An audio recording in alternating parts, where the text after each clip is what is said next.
Good morning friends, agree coaching India YouTube channel में आपका स्वागत है। आज हम बात करेंगे एक राष्ट्र एक चुनाव यानी one nation one election ONOE के बारे में।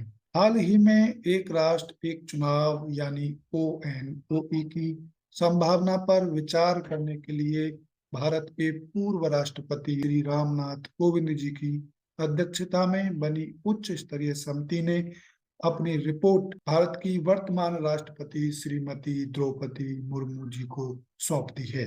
समिति ने ONOE को व्यवहारिक मानते हुए कई सुझाव दिए हैं। आइए जान लेते हैं क्या सुझाव दिए हैं रामनाथ कोविंद जी की अध्यक्षता में बनी समिति ने। समिति ने अपनी रिपोर्ट में लोकसभा और विधानसभा चुनावों के साथ साथ नगर पालिकाओं और पंचायत चुनाव करवाने का भी सुझाव दिया है। इसे संभव बनाने के लिए समिति ने 2 चरणों में चुनाव कराने की सिफारिश की है।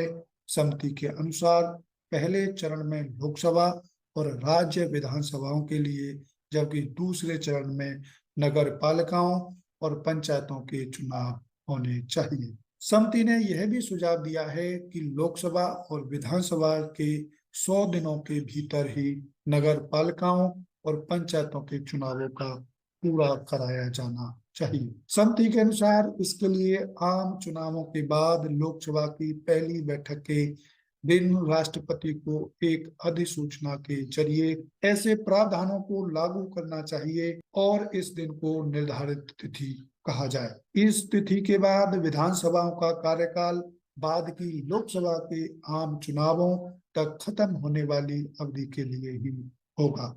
इसके बाद लोकसभा और सभी राज्यों की विधानसभाओं के एक साथ चुनाव कराए जा सकेंगे। समिति ने यह भी कहा कि लोकसभा और विधानसभा चुनावों के लिए जरूरी लॉजिस्टिक्स जैसे EVM मशीनों और VVPAT खरीद, मतदान कर्मियों और सुरक्षा बलों की तैनाती और अन्य व्यवस्था करने के लिए निर्वाचन आयोग को पहले से ही योजना और अनुमान तैयार करने का सुझाव भी दिया है।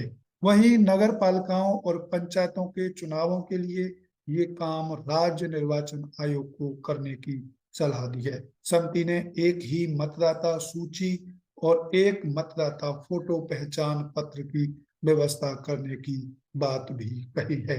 इसके साथ साथ वन नेशन वन इलेक्शन को प्रभावी बनाने के लिए समिति ने भारत के संविधान में 15 संशोधन का सुझाव भी दिया है। तो ये थी कुछ जानकारी वन नेशन वन इलेक्शन यानी एक राष्ट्र एक चुनाव के बारे में। ये तभी से चर्चा का विषय बना हुआ है जब भारत के पूर्व राष्ट्रपति श्री रामनाथ कोविंद जी ने अपनी रिपोर्ट भारत की वर्तमान राष्ट्रपति श्रीमती द्रौपदी मुर्मू जी को सौंपी है।